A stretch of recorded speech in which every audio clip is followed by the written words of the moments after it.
The silver-rimmed invitation arrived on cream cardstock, addressed only to Michael Jensen and guest. Not Mr. and Mrs. Jensen, not Michael and Amanda, just guest.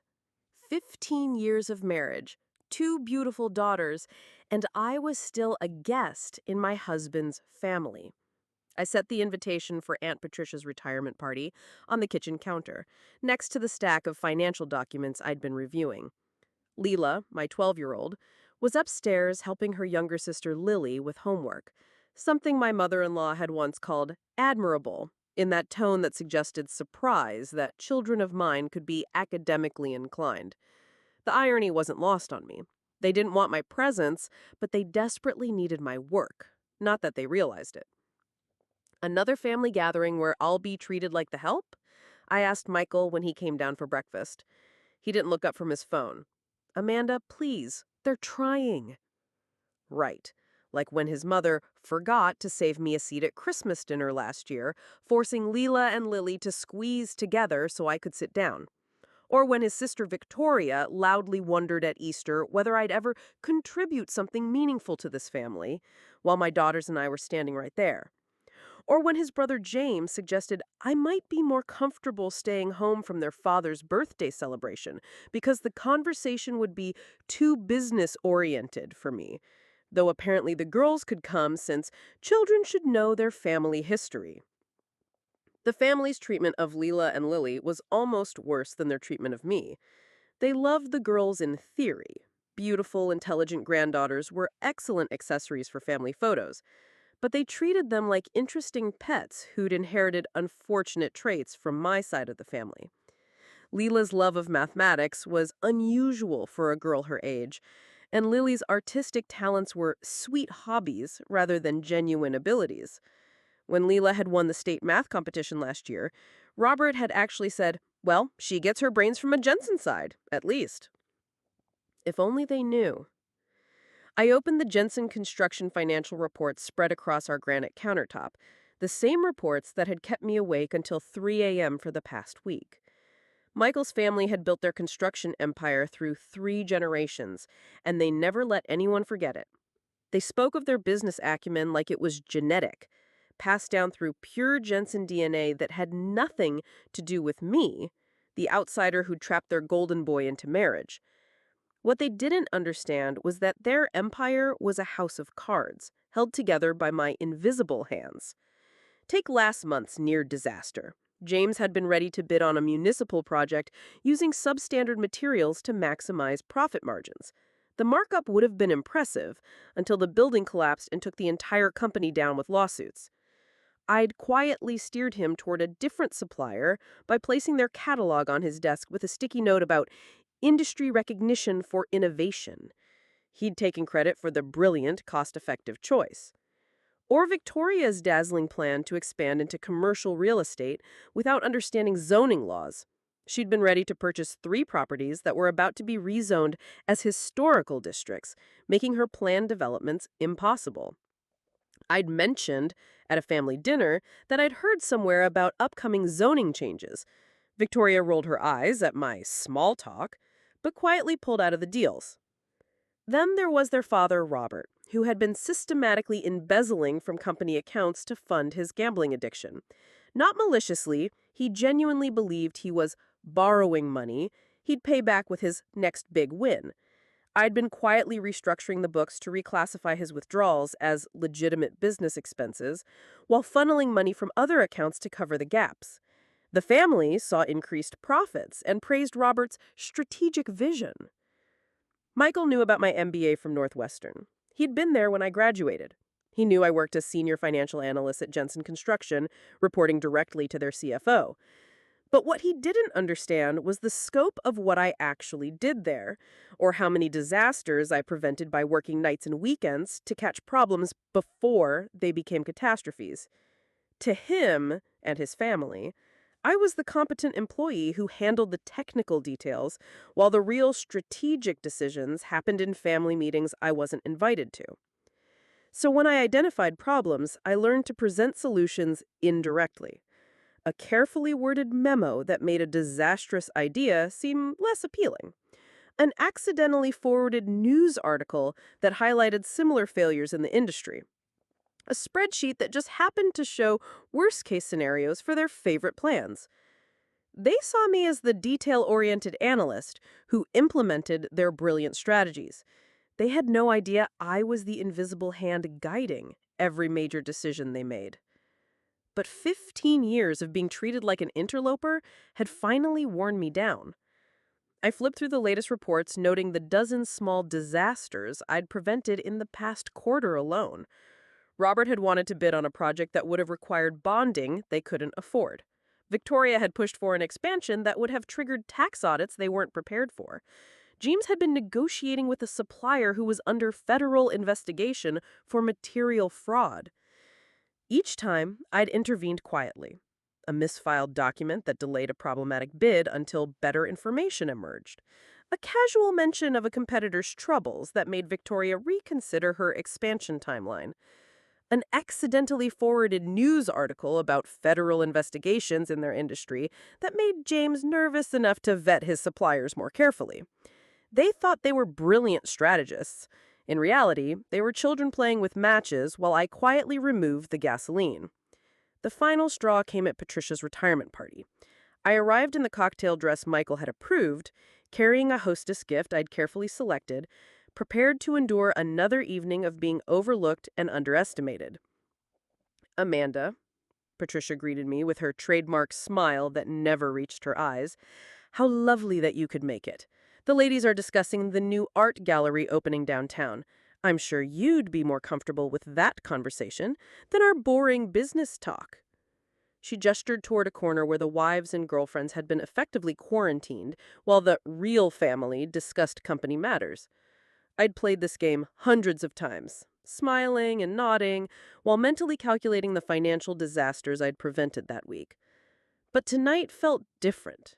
Maybe it was watching James hold forth about his instinctive understanding of market trends when I knew he'd nearly bankrupted a subsidiary last month. Maybe it was Victoria's lecture about strategic thinking when her idea of strategy was whatever sounded impressive in the moment. Or maybe it was Robert's toast about the Jensen vision that had built their success, when that vision would have destroyed the company years ago without my constant course corrections. "Actually," I said, interrupting James mid-sentence, "I think I'll stay with the business discussion. I find it fascinating." The conversation died. 7 pairs of eyes turned to me with expressions ranging from surprise to annoyance. "Amanda," Michael said carefully, "maybe you'd prefer—" "No, I think I'll stay." "Please, continue. James, you were saying something about diversifying into residential development?" James puffed up with a self-importance that came so naturally to all the Jensen men. "Yes, well, it's a complex strategic decision. We're looking at expanding into high-end residential properties. The profit margins are exceptional." I nodded thoughtfully. "And you've researched the local market conditions, housing inventory, demographic trends, mortgage rate projections?" "Well, obviously." He faltered slightly. "The fundamentals are sound."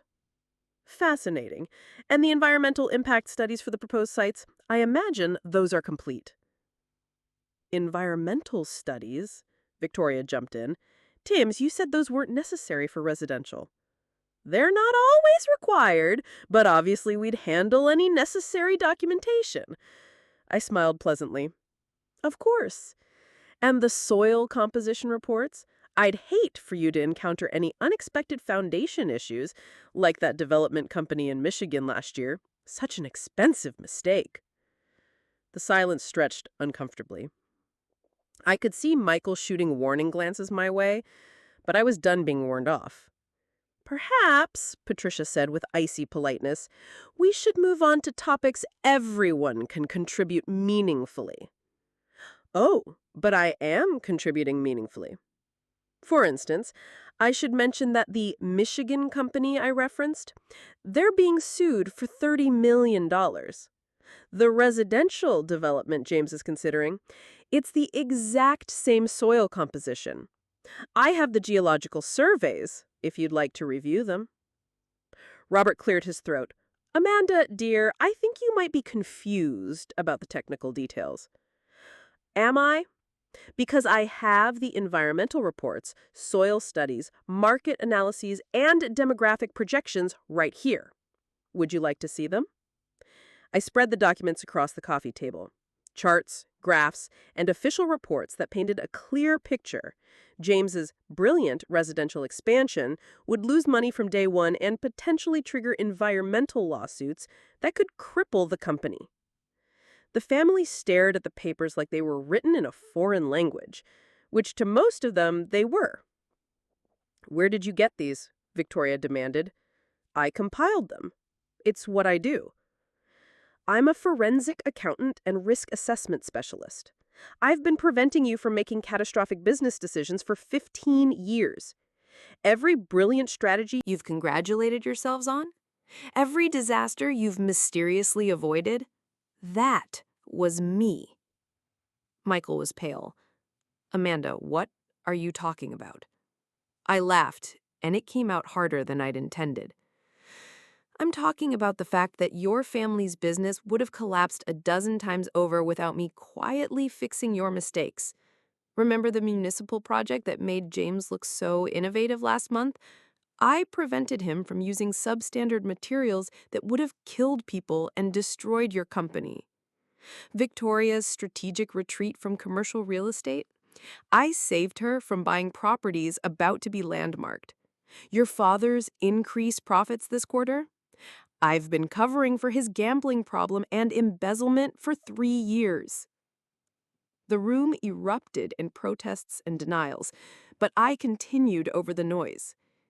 "Every family gathering where you've dismissed me as not smart enough to understand your business, I've been mentally calculating how to save you from your own incompetence. Every conversation where you've made it clear I don't belong here, I've been the only thing standing between your family and bankruptcy." I gathered my purse and coat. "But you're right about one thing. I don't belong here. So I'm done." "What do you mean, done?" Robert demanded. "I mean, I resign. From all of it. Your books, your risk assessments, your disaster prevention services. Consider this my official notice." "You can't just," James started. "Can't I?" I smiled at him. "Watch me." I walked toward the door, then turned back. "Oh, and James, that residential development you're so excited about? The environmental impact study is due next week, or the project gets shut down by the state. Victoria, your commercial expansion plans trigger a tax audit if you proceed without restructuring your corporate holdings.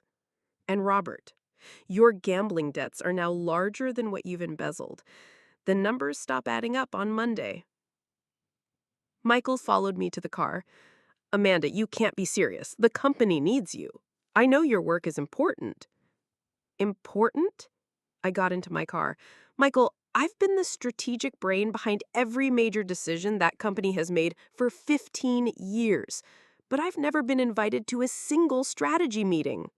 Your family treats me like a highly skilled secretary who can read financial reports, not like the person who's been keeping them from bankruptcy."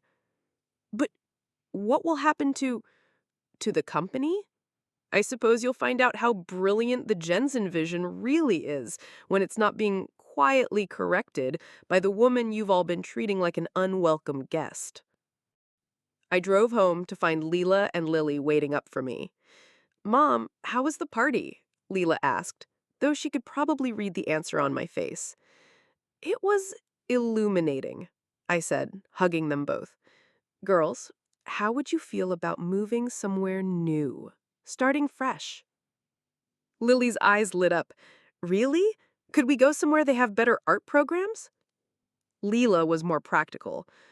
"What about Dad?" I looked at my brilliant daughters, Leela with her mathematical mind that could grasp complex financial concepts better than most adults, Lily with her artistic eye that saw patterns and beauty everywhere. They deserved better than being treated like curiosities in their own family.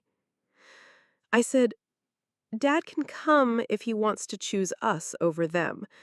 But we're not staying where we're not valued.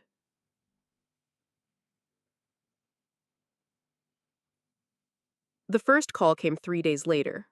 James, desperate about environmental reports he couldn't understand, I let it go to voicemail. Victoria called 2 days after that, panicking about tax implications she'd never considered. Another voicemail. Robert called every day for a week, his messages growing increasingly frantic as bills came due and numbers stopped adding up. Finally, Michael, who'd been staying with his parents, called and asked to talk. Not to beg me to save his family, to ask if I was serious about the move. The girls and I are looking at houses in Portland, I told him. There's a firm there that wants to hire me as a partner. Leela's excited about their STEM programs, and Lily found an amazing arts academy. Amanda, please, we can fix this. We? I laughed. Michael, there is no we when it comes to your family. There's them, and there's the problem they need solved. I spent 15 years being their solution while they treated me like the problem. But the business will fail or succeed based on their actual abilities, which frankly is long overdue. What about Leela and Lily? What about them? You think they haven't noticed how your family treats us? Leela asked me last week why Grandpa always looks surprised when she gets good grades, and Lily wanted to know why Aunt Victoria talks to her like she's a pet. The silence stretched between us. Come with us, Michael.